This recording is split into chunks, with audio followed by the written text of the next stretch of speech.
नमस्कार मित्रों, आज अपन ज्योतिष लर्निंग में छठा अध्याय प्रारंभ कर रहे हैं। जैसा कि इसमें निरंतरता बनी जा रही है। पिछले अध्याय में अपन ने नक्षत्र के लिए पढ़ा था और आज अपन इससे अगला पढ़ेंगे। उससे पहले जैसे कि अपन हर अध्याय में कर रहे हैं, रामायण के का सुमिरन करते हैं। तो आज मुख्यतः अपन रामायण के अंदर जो पढ़ेंगे वो है जब राम सबरी के पास से निकलते हैं तो वहां एक नवदा भक्ति का विश्लेषण होता है। 9 प्रकार की भक्ति कौन कौन सी होती है, तो उसका थोड़ा सा अपन गुणगान करेंगे क्योंकि ये बहुत ही स्पेशल चौपाइयां थी। प्रथम भगति संत कर संगा, दूसरी रति मम कथा प्रसंगा, गुरुपद पंकज सेवा, तीसरी भक्ति अमान, चौथी भक्ति मम गुण गण, करहि कपट तजिगान, मंत्र जाप जम दृढ़ विश्वासा, पंचम भजन जो वेद प्रकाशा, छठ दम शीश शील बिरति बहु कर्मा, निरत निरंतर सज्जन धर्मा, सात वसम मोहि जग मैं जग जग देखा, मोहे संत अधिक कर लेखा, आठ वजथा लाभ संतोषा, सपने सपने नहीं देखा पर दोषा, नवम सरल सब छल, नवम सरल सब छल छल ही ना, मन भरोसे ही हरस नदीना, नव महु कहूँ जिनके होई, नारी पुरुष सचाचर होई।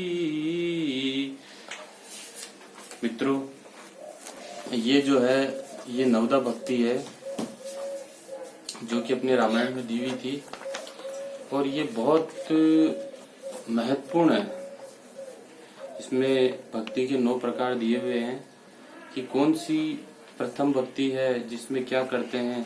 जिस प्रकार सबरी ने उनको अपने बेर झूठे कर करके भी खिलाए थे और भगवान राम को वो बेर बहुत मीठे लगे थे, उसी प्रकार ये नवदा भक्ति में अलग अलग तरह की भक्तियां दी हुई। हर भक्त भगवान को किस रूप में देख रहा है वो दिया हुआ है। इसी क्रम में अपन ज्योतिष के ऊपर आते हैं। ज्योतिष में आज जो अपन महत्वपूर्ण बिंदु ले रहे हैं वो है भद्रा और करण। ये भद्रा और जो करण है, करण जो है वो पंचांग का 5वां अंग माना गया है और ज्योतिष के अंदर इनका बहुत विशेष स्थान रहता है।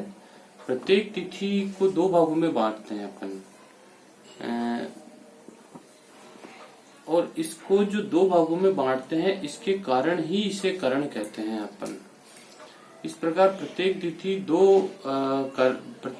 तिथि में 2 करण होते हैं और एक चंद्र मास के अंदर 60 करण की परिकल्पना की गई है। एक चंद्र मास के अंदर 60 करण की परिकल्पना की गई है और टोटल जो अपने जैसे टोटल 28 तिथियों में 8 आवर्तिकार, मतलब टोटल 28 जो तिथियां होती है इसमें 2 तरह के अपने करण माने गए हैं, चर करण और अचर करण। चर करण जो होते हैं वो मुख्यतः अपने जो माने गए हैं वो 8 आवर्तिकार है, 8 माने गए हैं जो है बौ, बालव, कोलव, तैतिल, गर, वणिज और विष्टि। ये 7 होते हैं। ये 7 जो माने जाते हैं ये चर करण माने जाते हैं। 7 करण जो माने गए क्योंकि इनकी ये आवर्ती करके आते रहते हैं वापस, अतः इन्हें चर करण कहते हैं। कृष्ण पक्ष की चतुर्दशी से उत्तरार्ध शुल्क की प्रतिपदा के पूर्वार्ध में क्रमशः शकुनी, चतुष्पद, नाग, किस्तुदन, नामक 4 करण और होते हैं, ये आवर्ती करके नहीं आए जाते हैं। इस प्रकार अपन ने देखा कि ये करण के बारे में अपन ने 7 करण वो थे और 4 करण ये थे। अब अपन भद्रा के बारे में करेंगे। भद्रा जो है वो ज्योतिष के अंदर बहुत महत्वपूर्ण स्थान रखती है। बहुत सारे मुहूर्त वगैरह या बहुत सारे अपन जो डिसीजंस लेते हैं उनके अंदर भद्रा को देखना बहुत जरूरी होता है, क्योंकि इससे कई सारे विलंब और अपशगुन होने के चांस रहते हैं। भद्रा की उत्पत्ति के संबंध में एक पौराणिक कथा आख्यान है कि दैत्यों से पराजित होने के बाद देवताओं से प्रार्थना पे भगवान शंकर के नेत्र से एक गदर मुखी कृष्णोदरी पुष्प युक्त पूंछ युक्त मृगेंद्री के समान शव का वाहन चलाने वाली भद्रा का जो है वो आविर्भूत हुआ था। मतलब भगवान शंकर के द्वारा ये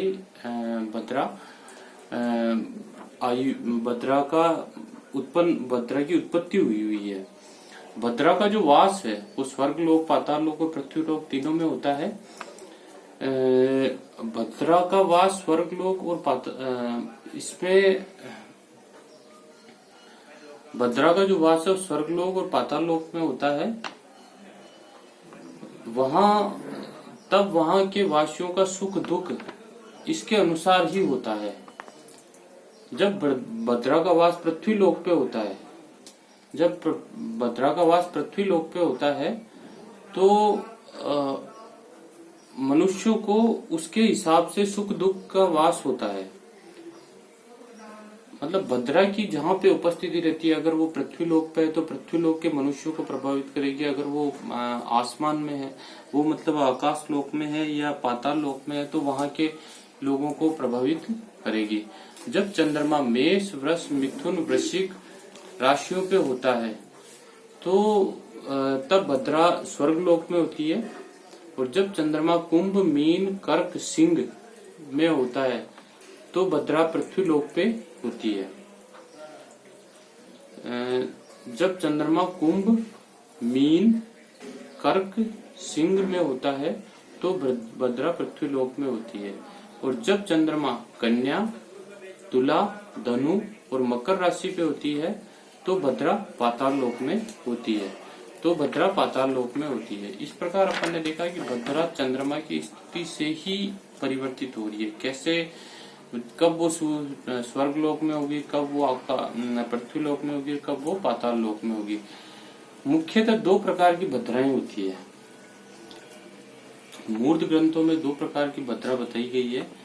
एक होती है सर्पणी, दूसरी बोलते हैं वृश्चिकी।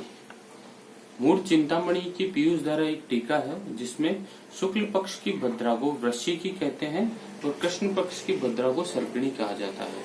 शास्त्र में सर्पिणी भद्रा के मुख्य भाग तथा वृश्चिक के पीछे के भाग पे मंगल कार्य जो है वो निषेध बताए गए हैं। शास्त्र में सर्पिणी भद्रा के मुख भाग तथा वृश्चिकी भद्रा के पीछे के भाग पे जो अपने मंगल कार्य है वो निषिद्ध बताए गए हैं। भद्रा के दौरान भव, बंधन, विष, अग्नि, अस्त्र छेदन, उच्चारण, कर्म, यात्रा, रक्षाबंधन, विवाह आदि कर्म, संस्कार, दाह कर्म आदि में भद्रा का निषेध माना गया है।